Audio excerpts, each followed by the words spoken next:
Good afternoon. My name is Cadet Rogers, and today I will be briefing you on my defensive op order of Objective Crate. So, just a disclaimer before this op ord, this isn't actually a location on the TA Briary map. This is, in fact, a village that is based off of a village close to my house in real life. But for the sake of the op ord, I'm going to act as if the only type of information I know about the village is map recon. So I know how many buildings there are, and I would know probably that this is a church, which it is in real life. But that is it. I'm going to act as if I don't know the layout or the stories of the buildings.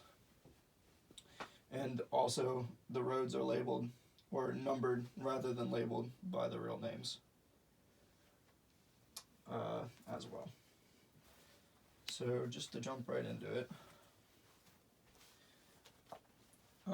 the task organization of this op ord is going to Alpha Company 1st Platoon.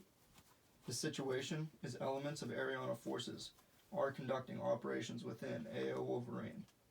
They are attacking key communication nodes and any friendly positions that they can find. They want to seize and hold terrain, as well as disrupt U.S. forces. The area of operations is AO Wolverine, which is in Preston, West Virginia. The terrain is unstable and includes rolling steep hills, sharp rocks, drop-offs, and dense vegetation. The weather has been heavy rain, fog, clouds, and it's going to probably be that way for the next 7 to 10 days. The enemy forces, Ariana forces, are operating in teams to squad-size elements typically. They will reconsolidate for counterattacks after consecutive attacks. They use roads as major resupply routes, and they keep their morale high the more resupplied they are. And they emplace IEDs on commonly used routes. Their uniform is black clothing with OCP tops and bottoms, and they disperse into two-man buddy teams effectively using small arms. They also use 60mm mortars. Their most likely course of action is to press the attack when engaged, and the most deadly course of action is reinforcements of platoon-size elements within 10 minutes of engagement. My mistake, 10 minutes of engagement. Friendly forces, Alpha Company is executing defensive operations at the platoon size level throughout the AO. Sustainment is necessary to exploit changes in the tactical situation for future offensive operations. 2nd Platoon will be defending Objective Anaconda, which is located at Papa Delta 1580-6222. And 3rd Platoon will be defending Objective Python, which is located at Papa Delta 1552-6200.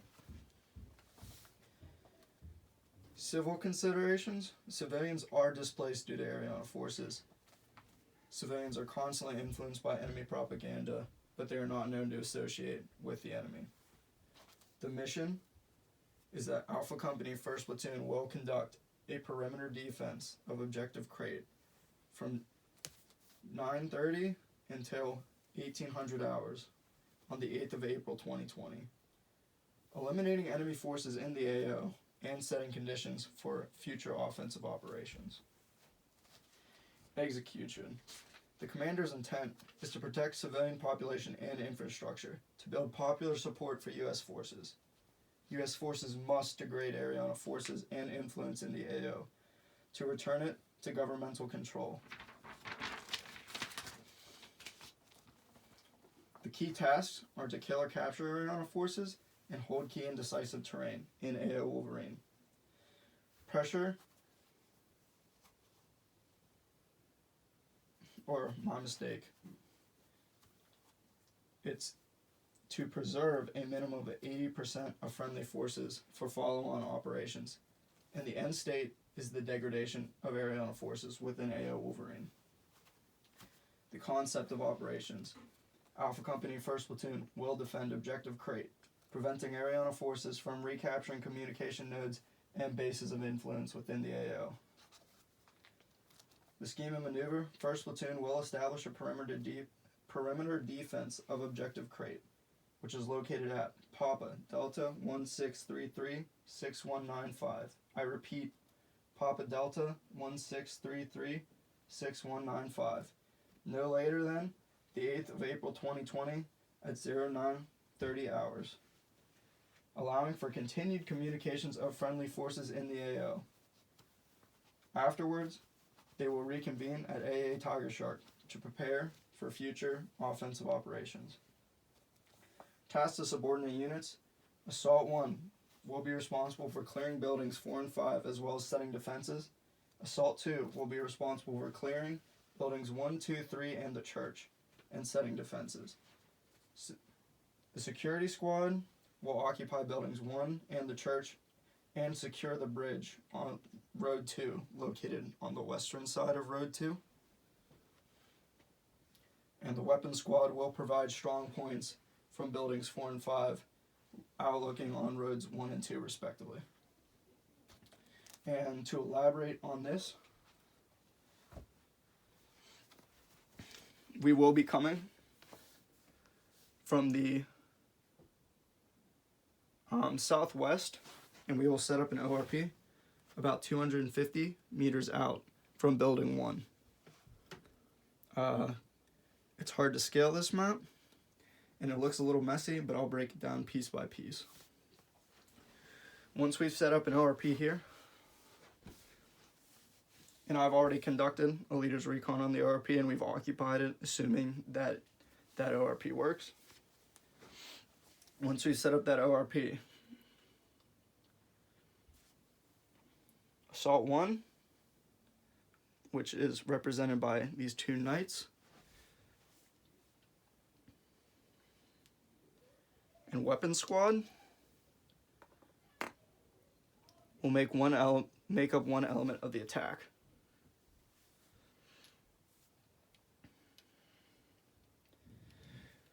Assault 2, which is represented by these bishops, as well as the security squad, which is represented by these pawns,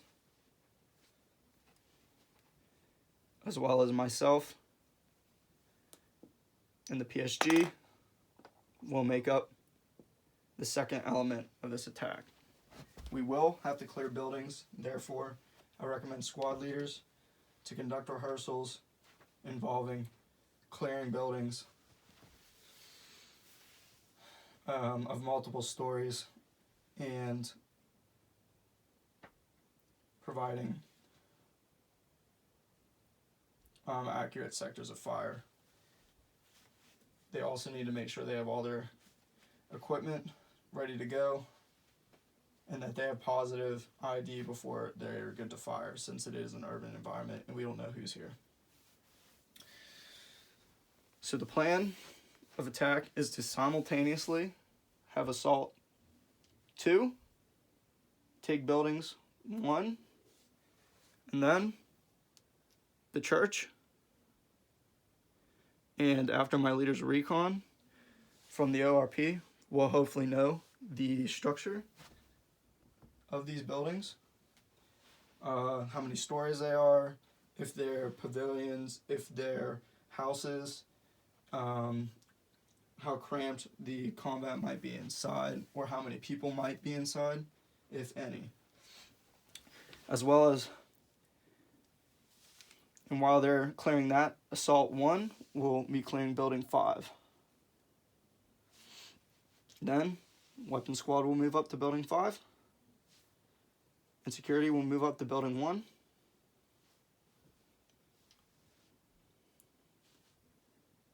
And I will move up to the church, and the PSG will stay at Building 1. This will be the most cramped part of the operation. As soon as these buildings are clear, they will cross Road 2, so that, and the reason I broke it up this way is so that there is less chance of friendly fire. So now, an element of Assault 1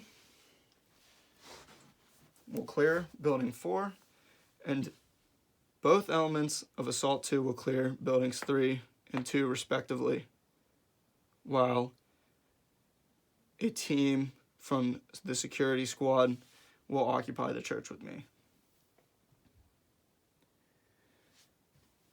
Once these buildings are all clear,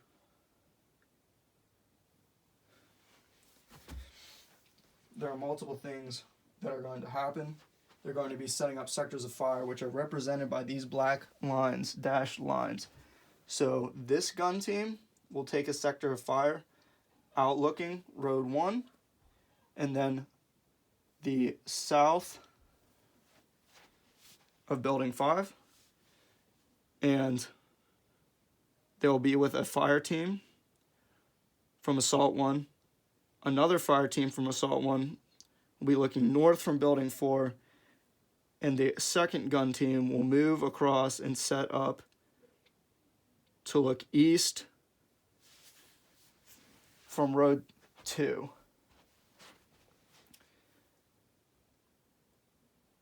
Fire Team 1 of Assault 2 will look north from Building 3, and the same thing from Building 2. The platoon sergeant and the medic will be a roaming CCP, and they will be in Building 3 with the first fire team of Assault 2. Myself and the RTO will stay with a fire team of the security element. Then this fire team of the security squad will break in half. This will turn into an LPOP, which will be looking south from Building 1 towards where our ORP used to be. And this second LPOP, or 2 men, will set up here at the bridge. They'll have a complete outlook on the bridge. They'll set claymores or any explosives on the bridge if necessary, in case there's a chance that the enemy tries to cross it, the bridge can be blown. And then that will leave me with a reserve fire team to reinforce any squad I see fit, or to reinforce their own squad, the security squad. I also picked this side to be the least fortified because it'll be somewhat more protected by this little river / stream, making it less likely for the enemies to attack from that side and giving me more time to respond and shift troops around if contact does come from that direction. So that way, the entire perimeter is covered. All the roads are covered. The next step is to look for any cars or lumber, fallen trees, anything to cover the roads, like how I have marked here in S-shaped patterns, or to completely set up barricades in the middle of the village. The main objective is to definitely barricade the bridge completely, to cut off this direction, and then to set up blockades here, because this will be a fallback point. The center intersection here, which is the actual coordinate, I'm assuming, will be the actual intersection / the church, will be the fallback point if things really start to go wrong. So looking for cars, looking for lumber, things to barricade, set up defenses and blockades to slow down any enemy advancements along the roads and to set up cover.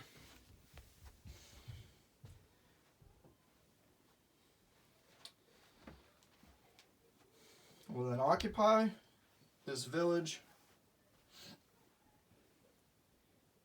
until 1800 hours, and then we will leave to reconvene at AA Tiger Shark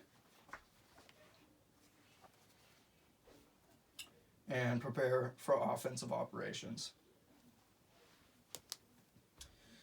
And this was the plan I thought would be most flexible for this village and cut off the most avenues of approach and give us the most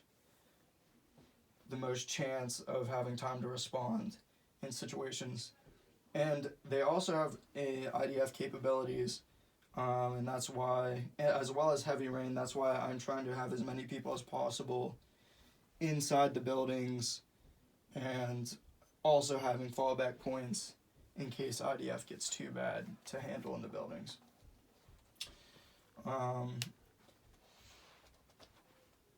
Also, closing off the center of the village could potentially, depending on METTC, be a place for a 9-line to be called in the worst case scenarios if we really had to get someone out. So that is the perimeter defense. Other coordinating instructions.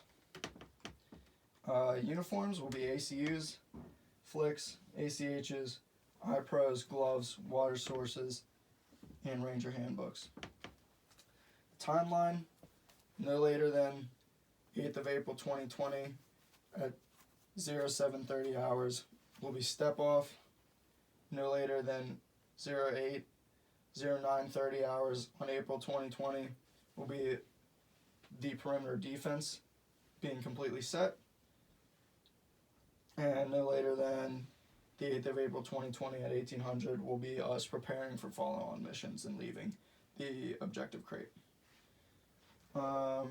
Reporting requirements: any friendly enemy or civilian casualties. PIR 1, any contact with Ariana forces, squad size or larger. PIR 2, routes of ingress egress utilized by Ariana forces. And PIR 3, known Ariana mortar positions or use of indirect fire by Ariana forces. Sustainment. Supply, Class 1, water resupply will be available at AA. Cadets will ensure through PCCs that water is topped off before step off. Class 4, platoons coordinate with the company to secure any desired material. In Class 5, basic load of 5.56 millimeter M67 grenades and claymore mines are required from the company at a Tiger Shark. Class 8, CLS bags are maintained at the squad level. Transportation, Medivac is available upon request. Request Medivac as required using the standard 9-line Medivac format. And the PSG will have a handle on all of this if I missed anything to check me. In paragraph 5, command and signal. The location of the company commander will be at AA Tiger Shark, and the location of myself throughout the perimeter defense of Objective Crate will be in the church for most of it. And succession of command will be myself, the first platoon PL, then first platoon PSG, and then weapons squad leader, and then first squad leader. Call signs and frequencies. Crazy Hawk 6 and Crazy Hawk 7 will be on the frequency 55.45 Sierra Charlie - Charlie Tango. Crazy Hawk 16, 17, 14, 11, 12, and 13 will all be on frequency 40.25 Sierra Charlie - Charlie Tango. I repeat, Crazy Hawk 16, 17, 14, 11, 12, and 13 will all be on frequency 40.25 Sierra Charlie - Charlie Tango, and Dust Off 93 will be on frequency 45.50. And that is the end of my defensive op order.